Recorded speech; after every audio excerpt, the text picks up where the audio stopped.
So first thing I would say is I love math and I love finance. And this protocol is the direct opportunity where I can use both of them. Instadapp has been deeply involved in all the protocols. This protocol is an opportunity for us to build those new utilities, make the overall DeFi better. And we're trying to build this protocol with the vision of, ever expanding protocol, which serves as a future financial layer. Hey everyone, welcome to the Edge Podcast. I'm DeFi Dad here with my co-host Nomadic from Fourth Revolution Capital. In this episode, we'll dive into what we believe is one of the most promising 0-to-1 innovations in DeFi in years. In their newest blog post today, the Instadapp core team unveil Fluid, which they boldly claim is the most advanced, most secure, most flexible, and most efficient protocol in DeFi lending. Fluid is a DeFi dream, offering the highest loan-to-value ratio in DeFi, meaning you can borrow up to 95% against ETH. The first instance we know of in DeFi where you can earn with not only collateral, but also debt, known as Smart Collateral and Smart Debt. The lowest liquidation penalties, as low as 0.1%. The lowest liquidation gas, 3 to 4 times less than most protocols. Better rates for lenders and borrowers. And the highest security standards by isolating risk and automated limits. Although Fluid is slated to release in the coming months, we will give you a rare look at all you need to know about this new protocol that combines familiar elements of a lending protocol, a vault protocol, and a DEX protocol. But before we do, just a quick word from our sponsors who make the Edge podcast possible. For most of us, our crypto journey started with MetaMask. And now with MetaMask Portfolio, we can do so much more. MetaMask Portfolio puts you in control. Use the dashboard to see all your assets and balances across your wallets in one place. The buy feature allows us to buy crypto assets effortlessly with fiat options such as PayPal or credit card. The swap feature allows us to swap any tokens anytime by finding a selection of available rates. The bridge feature allows us to bridge between networks including Ethereum, L1s, and L2s based on the best price and fastest delivery time. And with the stake feature, anyone in a few clicks can stake ETH and earn rewards. Do more in Web3 your way with a safe, simple, and convenient tool that's all in one place. Track and manage your Web3 everything at metamask.io/portfolio. Whether you're a trader, farmer, analyst, or newbie, you can trade smart with KYBERSWAP, the OG decentralized exchange and aggregator on 13 chains. Swap at the best rates, farm with real yields, set limit orders, use their proprietary trading and AI tools with the best UX in DeFi, securely and permissionlessly. Get better rates, better opportunities, better alpha, and a better trading experience. Trade smart now at KYBERSWAP.com. All right, so today we'll get right into the interview because Sam needs no introduction. Samyak Jain is the co-founder of Instadapp, and he has joined us previously to talk about Instadapp's avocado wallet. So let's kick it off. Sam, welcome back to the Edge podcast. How are you doing? Hey, I'm doing good. Glad to be back in on this podcast. Excited to explore Fluid and what the future looks like for Instadapp. It would be an understatement to say that we are excited to talk with you about this, and we are pre-recording this so that this will have gone out after you've announced this blog post, which is going to tell folks all about Fluid. And so Fluid is this fundamentally new layer that combines some of our favorite aspects of a lending protocol, a vault protocol, like VAULT vault, and a DEX protocol. This is a protocol that, sits within the Instadapp family, and you've been developing this in stealth for, I guess, 1.5 years. And that's a very long time in DeFi. So I guess, what can you tell us about what prompted you all to start building this? So first thing I would say is I love math and I love finance. And this protocol is the direct opportunity where I can use both of them. Instadapp has been deeply involved in all the protocols. Actually, what prompted me that I personally need to start a DeFi protocol is Uniswap V3. The innovation before that I was sort of bearish on AMMs, but then just that Uniswap V3 announcement changed my entire mindset. And made me believe what you can do with just math. And you can improve the finance so much better.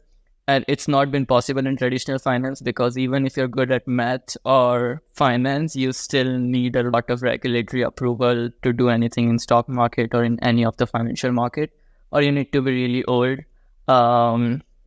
before you're able to reach to that point.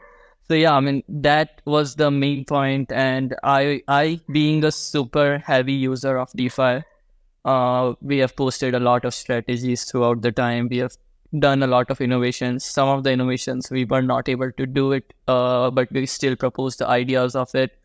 But yeah, this protocol is an opportunity for us to build those new utilities, make the overall DeFi better. And we're trying to build this protocol with the vision of, ever expanding protocol, which serves as a future financial layer. Sam, let's dive into Fluid, I guess, maybe at like a high level first. We've kind of teased it a little bit in the opening, and DeFi Dad explained a bit about it. But yeah, maybe give us kind of like the abridged high level version, and then we'll kind of get into it more in depth, kind of piece by piece. Yeah, so I mean, Fluid is sort of a natural evolution of what we're doing in DeFi. We are basically trying to solve all the major problems that we faced as the overall ecosystem, and also as a user and developer. So we have designed the overall Fluid protocol such that it's upgradable, capital efficient, and there are just a lot more features. So the base layer of Fluid is what we call as liquidity layer, which makes it super simple, where all the liquidity from all the protocols comes, and sort of it's like a central hub for liquidity, and protocols can be built on top of this liquidity layer. So yeah, I mean, this liquidity layer is a sort of a very super simple smart contract, which gives allowance to protocol for deposit, borrow, on some basic activities. Looks after the security for the protocols through automated limits and protocol classes, and allows the liquidity to be highly capital efficient by removing the segregation, which generally a lot of the protocol faces right now. There's not more of a user end problem, but if you see on a global DeFi level problem, there are many versions of a particular protocol, and each version has a very huge amount of capital. And the movement of capital, even though DeFi is very open for users, it's very it has a lot of friction because the lenders and borrowers will have to move together. So it allows the innovation to happen. Fluid allows the real innovation to happen, and also just with the minimum movement of users, and not kickstart a new protocol from base. So yeah, I mean, that's like a generic overview of Fluid. Yeah, so if I'm kind of like picking that up correctly, Sam, it sounds like one of the things you're solving for is that liquidity fragmentation problem. So if like Aave V2 or some other protocol, for example, launches a V3, then all that liquidity has to migrate and move over to the new protocol. I think we've seen this too with I guess GMX recently with their new V2. So what this I guess does is, since that liquidity layer sits at that base layer and all these protocols tap into it, if a new version of a protocol happens, we don't need to move liquidity. Liquidity stays where it is, which I think, for an end user is highly efficient. Yeah, so if I explain it more clearly, so let's say there was Aave V2, there was Aave V3. Now, Aave V3 is surely much better than Aave V2 and much secure. It provides a lot of new utilities for borrowers, but not any new things for lenders other than getting better rates. So what Fluid in this same scenario, what will happen in Fluid is there is no new upgrade for lenders. So lenders are just still supplying from lending protocol. They're earning from their assets through lending protocol. and we deployed a new vault or new borrowing protocol. So just the borrowers will have to migrate, and they can start migrating instantly because the liquidity on the base layer has not changed. So there won't be any borrow rate spike or anything. But as borrowers tend to move to a newer protocol, lenders will start to get better rates. So it kinds of removes a lot of friction rather that lenders and borrowers moving together in a balanced way. Then just borrowers can instantly start moving, and lenders, without having to move, starts to get better rates. So in a bigger billions of TVLs, if you look, this helps a lot, because currently still, like, I think Aave V3 is about a year old, and still Aave V2 on Ethereum has higher TVL. Okay, so for folks listening, this is a very like foundational element of this protocol. You're probably wondering like where we're going to take this. This is the liquidity layer. We're going to talk very soon about the lending protocol itself. We're going to talk about how that plays into borrowers with the Vault protocol. I don't know why I keep mispronouncing Vault. And then there's also a DEX protocol in this, because ultimately traders are liquidators. So if you're wondering where we're going with this, just know there's almost like 4 parts to this. So this is the very first part of this. As we continue here with the liquidity layer, I think another important bit of information for us as users are the security features built into the liquidity layer. There's this thing mentioned in the blog post that is referred to as automated limits. Can you talk about what those are? Like, what function do they serve?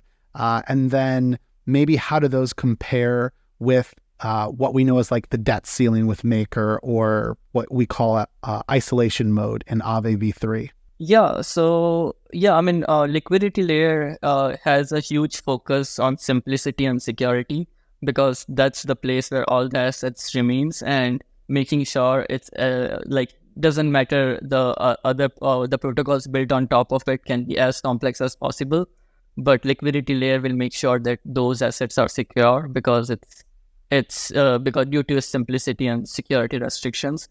So the automated limits, we have taken some inspiration from MakerDAO and other protocols, like Compound V3 has supply limits, Aave V3 has isolation mode, etc.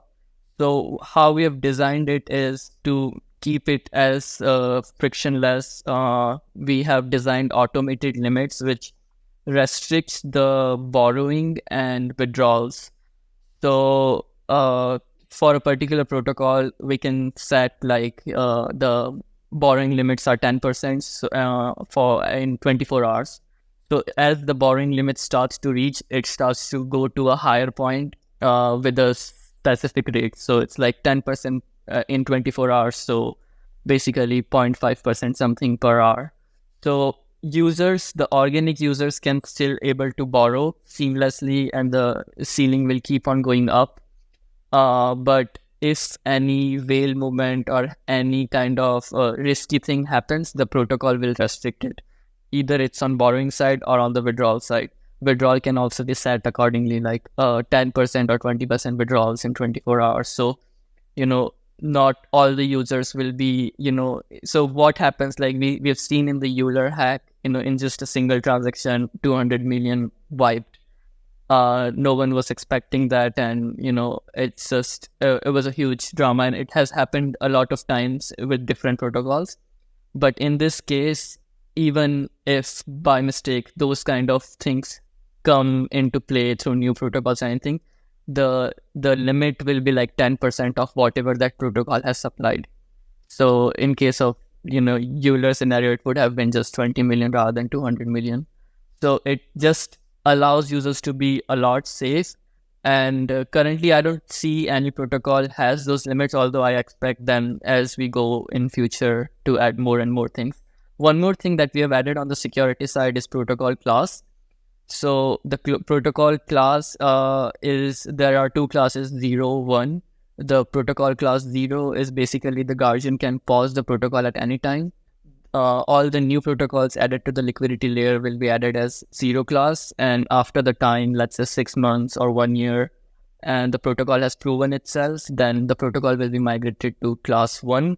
which guardians cannot pause. So it will make sure that users are truly, non. There is no restriction other than governance, not even team multisig to pause them once the protocol has proved itself. So these are all the things we have added on liquidity layer to make sure users are as secure as possible. Sam, quick question before we get into the protocols that the Instadapp team is building on top of the liquidity layer. Is it possible for just any other protocols that maybe aren't being developed by the Instadapp team to tap into that liquidity layer? So initially on launch, it will be purely from the team. A team will build all the new protocols, although in future we would want to make it open and let other people contribute. But before doing that, we will make sure that we have some good auditing firms to audit the new protocols, and some need to create a proper guidelines around that. But yes, we will surely have it in future. Maybe when Fluid touches $1 billion would be a good way to kickstart that program. And it will also allow new protocols to have easy growth with this massive liquidity. If you're good at innovating algorithms and other things, you can just focus on code and Fluid can help you grow. Sam, let's get into, I guess, the first protocol you're building on top of the liquidity layer, and that is your lending protocol. Maybe just describe in at a high level kind of what this lending protocol is, how it integrates with the liquidity layer. So lending protocol is a super simple protocol. It's just focused for users to lend. And lending market is 3x bigger than the borrowers market. So we just focused a lot on the simplicity and for the users and gas optimization. So lending protocol, what it does is it provides a similar UI sort of like Instadapp Lite, where user just deposits one token and they just get the interest. They get a ERC4626 token representation for interest bearing token. What exciting is lending protocol is not upgradable and users can rely on it long term. So basically, if any developer wants to use ERC4626, they can rely on it long term. They can integrate in their protocol or anything. As you know, most of the innovation happens on borrowing side, and as those innovation happens on Fluid, lenders will start to get better APR without having to move or upgrade. So it also allows, it's also good to be developed on top of, but it's also very simple for just a normal user to lend their tokens and for a long-term yield. It's actually really important to the composability and the growth of the protocol. Like lending is still, I don't know if it's number 2 or number 1 in terms of use case. I'm going to assume trading is number 1, but right after trading, folks like to lend, and that becomes a favorite component to sort of integrate with or to build other protocols around. So lending is very important to have as a facet of Fluid. This is where we're starting to see a combination of some of our favorite features in a money market like Aave, as well as a vault protocol like Maker. So the fact that we know, and we're going to cover this in just a bit, that borrowers are using a vault like Maker or Liquidity, but when we lend, we actually can earn interest here. So what you're saying is the vault protocol. Vault protocol will have a similar experience as you said, like MakerDAO and Liquidity, but users will also be able to earn on their collateral, similar to Aave. So we've designed the vault protocol such that it's a 2-asset protocol, 1 collateral and 1 token. And when you restrict something to 2 protocols, it allows you to do a lot of heavy sort of algorithmic advancement, similar to like how Uniswap has always been aligned with 2 token pools. Because with 2 tokens, it's simple to create a sort of 2D algorithm rather than when you add multiple tokens and it gets really fuzzy, complex on solidity level. So we have focused on 2 tokens, vault similar to MakerDAO, Liquidity, and with the advanced algorithm, the advanced innovation we have done from on the side of liquidations, which basically improves the liquidation by 100x. It will allow users to borrow at a very high LTV, earn APR on their collateral similar to Aave. And yeah, I mean, it will just increase whatever the users already do. And it will also change how users liquidate in DeFi. So there are a lot of advancement into Vault protocol. I think if you scan the landscape of DeFi, a lot of what you're proposing doesn't really exist right now. Like, for instance, liquidation penalties as low as 0.1%, and then like 95% LTV against ETH is about as high as I've seen, and probably the highest I've seen. The other thing that really stood out too is kind of that thing you mentioned at the end was traders are liquidators. Maybe let's start there. How does that work? How are traders becoming liquidators? And maybe if you can tie that into how that makes Fluid so efficient, I think that'd be a good thing to explain to listeners. So we have done huge advancement on the liquidation on the Vault protocol. Now, it's not necessarily exciting for end users, but the capabilities it provides are super exciting for the users, which is higher LTV mainly. So how the higher LTV and liquidations are related is protocol can provide as high LTV as possible till the time the protocol is sure that the protocol can liquidate the position on time. So if protocol can liquidate the bad debt and protocol doesn't end up having the bad debt, then it can provide higher LTVs to user. And with that in mind, we have done huge innovations on the liquidation side. So what happens, it's the liquidation system of Fluid is loosely inspired by Uniswap v3. So in Uniswap v3, what happens? There are multiple range orders. So how Uniswap v3 has innovated the limit orders. Now, there are hundreds or thousands of range order or even millions. And when a trader trades, the trade doesn't go through when a user trades, the trade is going through the liquidity at the current spot and not through each range order. So it doesn't matter if there are thousands of range order, the trade will take the same gas cost, but it will use the entire liquidity in that particular slot, which is exponentially better than a limit order where you have to fill each order separately. So similar to that, current liquidation in DeFi is sort of like a limit order where you have to liquidate each position separately. Now, what we have done, the innovation on that end is when a liquidator is liquidating, they are liquidating all the positions which are above the range, which are liquidatable, and they don't know what positions they are liquidating. They are just liquidating the bad debt. They are not liquidating each position. Similarly, how when you swap on Uniswap v3, you don't know which range order you're swapping on. You're basically swapping through all of them. Here, when a liquidator is liquidating, it's basically liquidating all the positions. Doesn't matter if they want to liquidate $100, $1,000, $10,000, they can liquidate partially. So and the liquidation system here, so you can see the liquidation system is more like just a normal swap happening. You don't have to decide anything. You just have to liquidate on the go.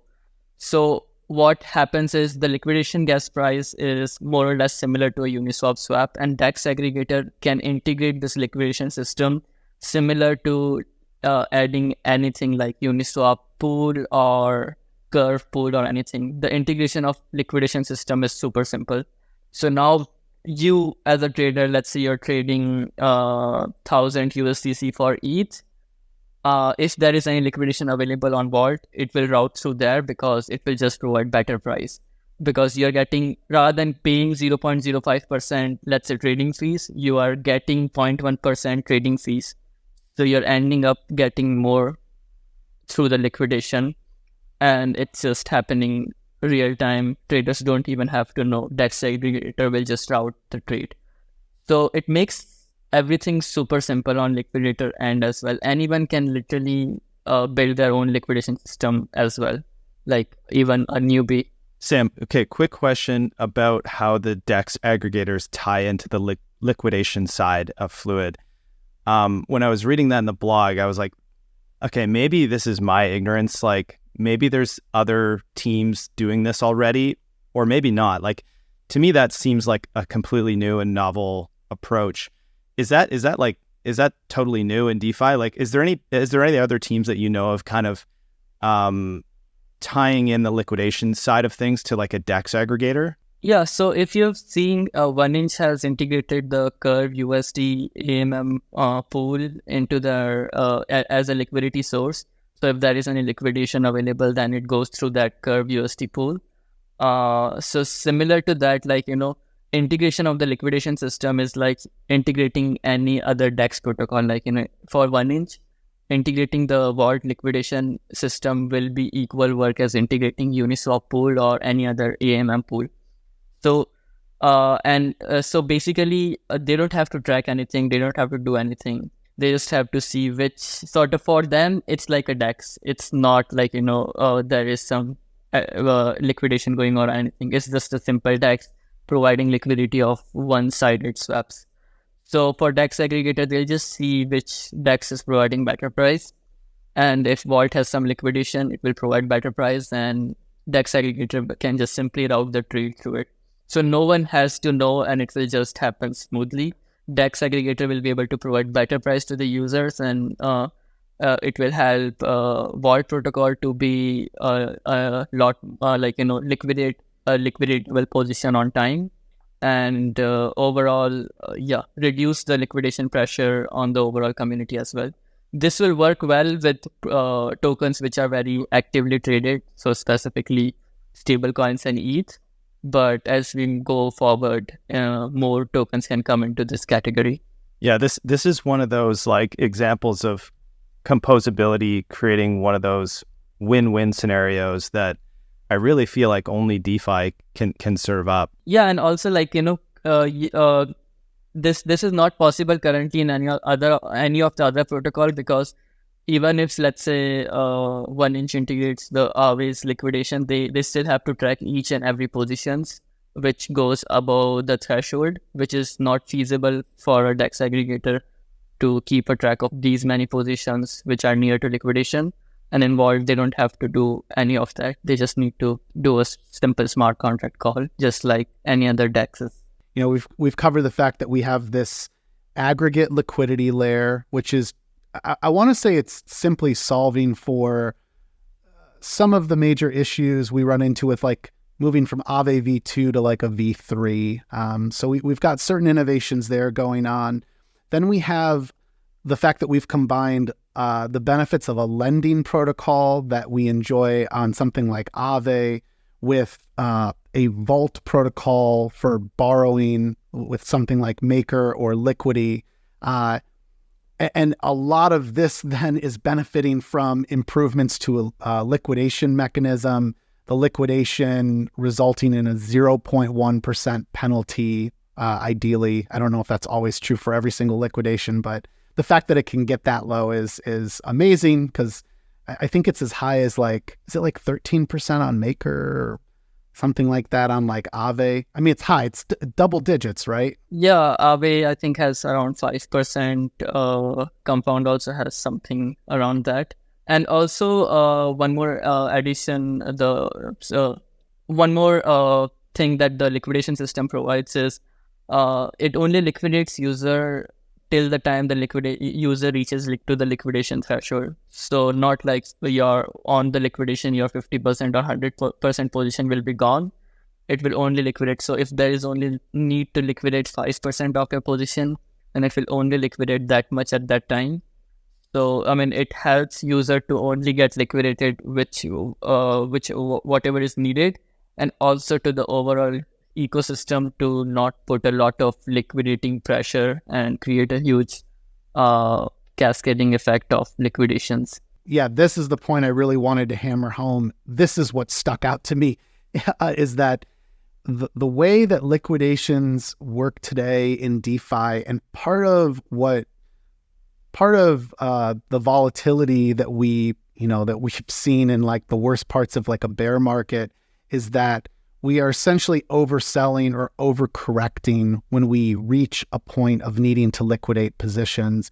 And so this is more incrementally liquidating positions.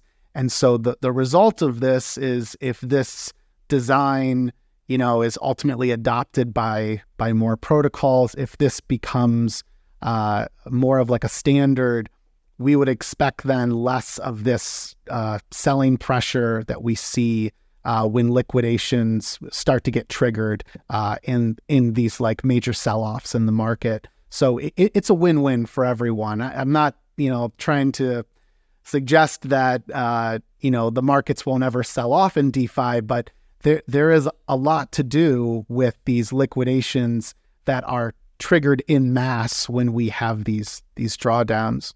Okay, I think this is a good time to get into the DEX protocol. If the liquidity layer, the lending protocol, and the vault protocol weren't enough, you're also building your own DEX. Can you tell us just a little bit more about this and maybe some of the inner workings of what makes this DEX special and stand out?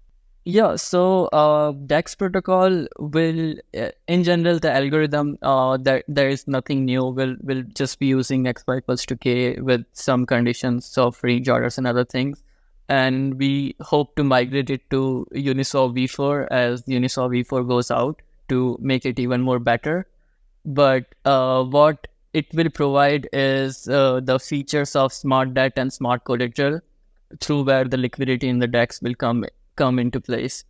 Now, this is so we already nailed out the hierarchy thing with the vault protocol, but we also wanted to provide better rates than what users can usually get, and that is where the Smart Collateral and Smart Debt comes into place.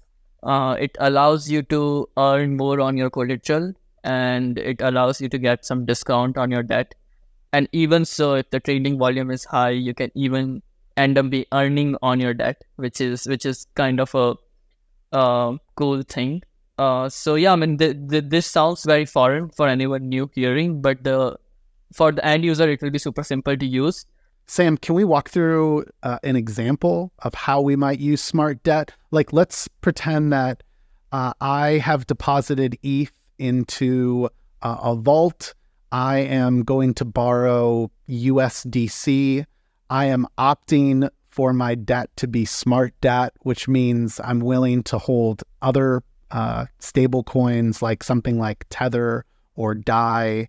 And let's say that, let's also add in the fact that we're in a market that, is dumping. The price of ETH has been falling. What are some things that might be happening in the future with Fluid in this example? There will be a vault as ETH, Smart Debt, USDC, USDT. So what you will do is borrow from this Smart Debt pool. So let's say, let's take an example. I deposited, let's say 500 USDC. Adam deposited 500 USDT, and you borrowed $500 from Smart Debt pool. So your debt currently, let's say, is 250 in USDC and 250 in USDT. So so basically you have ETH as collateral, and your debt is basically 250 USDC, 250 USDT, which is backed by the assets that we have lent, like 500 USDC from me and 500 USDC from Adam. Now, what will happen is people can trade on top of this debt. This is an aggregated debt into the debt pool. Now, let's say if a user comes, he wants to trade 100 USDC for USDT. Now, what will happen is he will give 100 USDC, just like any AMM pool. 100 USDC will pay back the USDC debt, and the protocol will borrow USDT debt, and it will give it to the user. So you had 250 USDC as debt, 250 USDT as debt. Now your final position will look like 150 USDC as debt and 350 USDT as debt. And with the trading fees, you'll get some discount, which I have not taken into consideration. So traders can trade on top of this debt, and your debt configuration will keep on changing. But with the stable pairs, it doesn't matter because your debt will remain sort of same in terms of dollar. If a stable coin were to go to zero, you might ask, then you'll just end up getting some discount on your debt because that's your debt, and the debt value has gone down because the debt token has no value. So that particular risk is also not here in that sense. Yeah, so I can earn passive income, it's probably the best way to describe it, in terms of trading fees on my smart debt. So like right now, if I am borrowing, let's say USDC against ETH in Aave, I mean, that's my debt. There's nothing more I can do with that. I can use Instadapp and do some things like a debt swap maybe at some point. But this is for someone who is just passively sitting in a debt position. And so this is a pretty radical thing. Like this smart debt idea, if you didn't totally follow what Sam just said, don't be alarmed. It like took us a while to really wrap our heads around it. Like, and I think the stablecoin example is the best example of it, where many of us couldn't care less if we're in USDC or DAI. So the fact that we're willing to allow someone to trade with stable coins and ultimately change the makeup of our debt. And in this example, our debt starts out as like 50-50 USDC and Tether, and then it ends up being, let's say, more heavily weighted to USDC or Tether. It's a really wild concept. How does this play into smart collateral, though? Can you give an example like you just did with smart debt? Yeah, so the first version of Smart Collateral slot that we'll launch will be more focused around stable pairs, but we will innovate it more and to adjust it with the more volatile pairs as well. So the most obvious example will be the ETH as collateral. So you're getting staking APR through ETH, lending APR through, staking APR through stake ETH, and a lending APR through ETH. But users can also trade on it. So this is like a smart collateral tool. You're using it as a collateral, but it's also allowing users to trade between your ETH and stake ETH. So you're also earning a trading fees. So, you will end up earning more on your collateral while still using it as collateral. So yeah, and also ETH and ST are the most used collateral in crypto as of now in DeFi. So yeah, this use case can fit perfectly well there.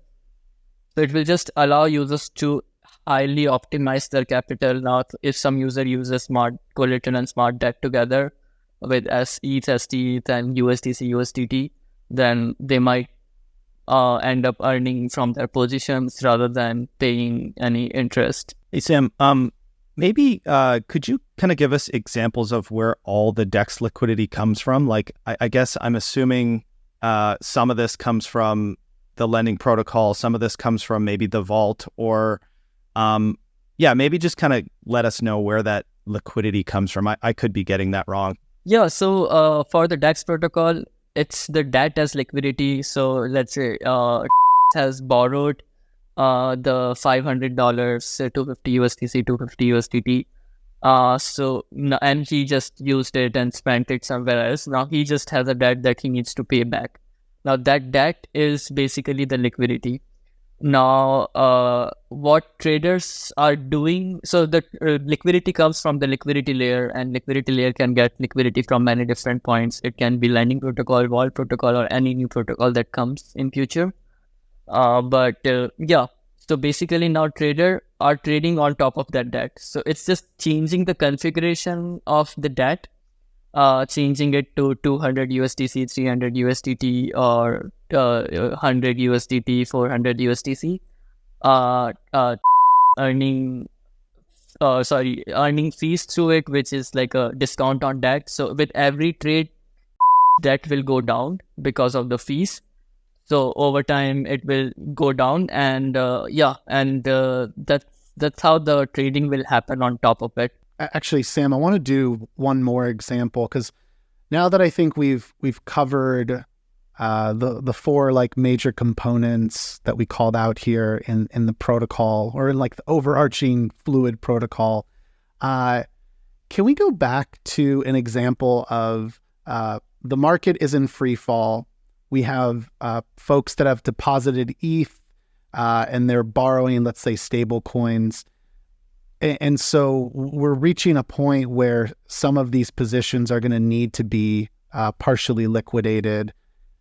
Can you just talk us through or try to dumb down what happens? Like, how are traders taking advantage of this? I am imagining that like we will have the types of professional DeFi liquidators that do exist out there where like their full-time job is running liquidation bots, but now it's shifted to a different approach where we have traders who are more incrementally liquidating whatever size of positions they want to. So there are two cases here. One is like trader liquidating through DEX aggregator, and other is also anyone can just set up their liquidation system. And as I said, like the liquidation here is like a trade. You don't need to track anything or anything. So like the profit now, it's not limited to the professional liquidators. Anyone can even also set up a liquidation system on their end. And we'll on launch, we'll probably make the script or the thing open source. Anyone who wants to run can just run it. So it will simplify the overall liquidation in that way. For the case of Smart Collateral, let's say ETH price went down. Now, anyone who is liquidating the position, it will be the similar way. They will just pay back the debt and they will get the ETH as collateral. Now, from the user perspective or from a liquidator perspective, let's talk about user first. So in the example I've taken, like you have borrowed 250 USDC, 250 USDT. But from the UI experience, you can even borrow in a single token. Let's say you just want 500 USDC. So you borrowed 500 USDC and the protocol will do an internal swap. So your final configuration will look like 250 USDC, 250 USDT, but you will in actual have 500 USDC in your wallet. So from the user experience, it will be super simple to use. Even for liquidator, they can just pay back debt in a single token. Either it's USDC, either it's USDT, and they will get ETH as collateral. And then liquidation, as you know, the vault's liquidation mechanism, the liquidation can route through DEX aggregator as according to the prices. So yeah, I mean, I think the liquidation will remain more or less same and seamless without having to do any tracking. Sam, there is an INST token, and so I'm wondering what utility might the INST token inherit when you launch the Fluid protocol, or what's the plan long term in terms of the token and how it will play into Fluid protocol? So yeah, I mean, I think INST will have a very big role here on the overall protocol governance. Like the governance of the protocol is as heavy as any other borrow lending protocol, like MakerDAO, Compound, or Aave. So there needs to be all the configuration settings, all the growth plans, rewarding and everything, and all the access will be with the INST holders. So they will decide on what fees to charge, what LTV to provide, what rates to, what is the perfect rate for the particular environment. All the basic things that other protocol does is already here, and then there will be some additional things like adding or addition of a protocol to the liquidity layer, allowing them to supply or borrow from liquidity layer, the limits to set, and all those will be the roles of INST governance. So I think the governance will get super active once the protocol goes live, with keeping in mind all the configurations. Instadapp any given day has about $2 billion in liquidity in its smart contracts. And this is during I would say one of the lowest points of the bear market. So that number's been much higher and we would anticipate it going much higher. But I do recognize there's a challenge with any new DeFi protocol, even when it's built by a reputable name like Instadapp. So what are the growth plans in terms of attracting, or I'll even say incentivizing liquidity.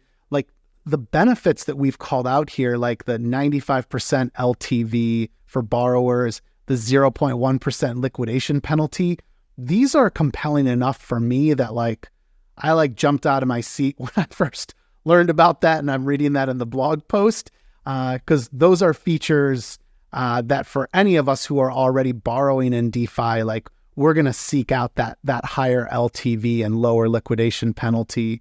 But for all the other players that make up this Fluid protocol, what are the growth plans to attract that liquidity and those participants? So what plans we have is like INST governance already has a huge amount of INST treasury, but on launch, maybe distribute the stable coins and ETH as rewards rather than INST. So basically users getting USDC on USDC, USDT on USDT, ETH on ETH. And we just think like that could be a better model for the initial growth of the protocol. From our expectancy, around 1 million to 1.5 million of rewards can bring plus 200 million of TVL into the protocol. So according to the numbers that we have run. So that's what we are planning. And INST governance also has around 2 million of the revenue. So using that revenue to boost the initial growth of the protocol to at least a $200 million mark. That's what we're planning on. We're going to release more better details around it as we get closer to the launch, like how all the revenue will work. But basically it will simplify for all the users. Like if you're lending USDC, you'll just end up getting higher lending APR rather than, seeing a particular reward getting distributed. So I think that might attract quite a lot of TVL in that sense. Like if you're earning 5%, 6% on USDC, you might prefer to lend it here rather than 3-4% somewhere else. So that's what our goal is. Well, guys, this is probably a good place for us to start to wrap up. I want to encourage everyone to, first, they can learn more about Instadapp at instadapp.io. If you go there will be a link to the blog post that was just published today. If you go to Instadapp on Twitter, you can also find the blog post there. So we'll link that in the show notes, and that's just Instadapp. That's the handle.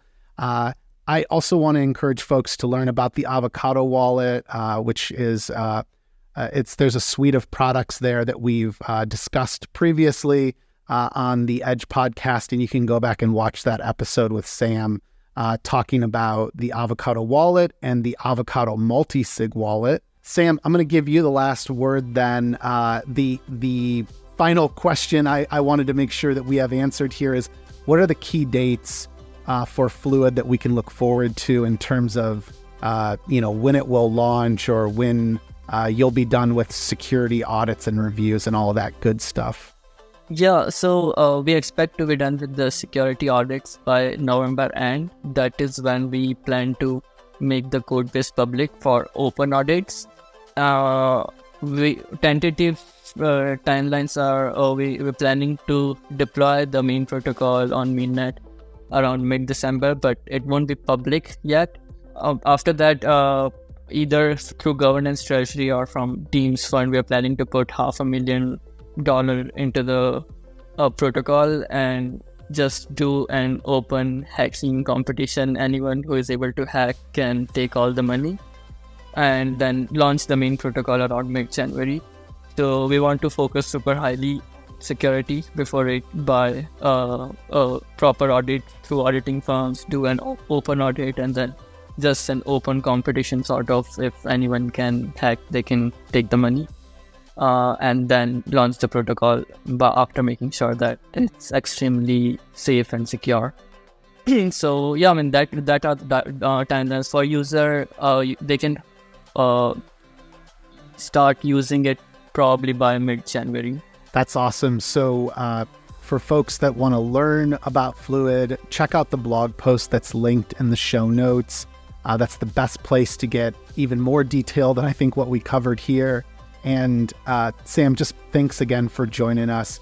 I won't sugarcoat the fact that I think I've said it publicly or been alluding to it on Twitter that there is this 0 to 1 innovation coming. We haven't seen many of these in the last few years. It's really been since like 2019, 2020 in DeFi, where we saw such major updates and innovations brought forth by certain protocols.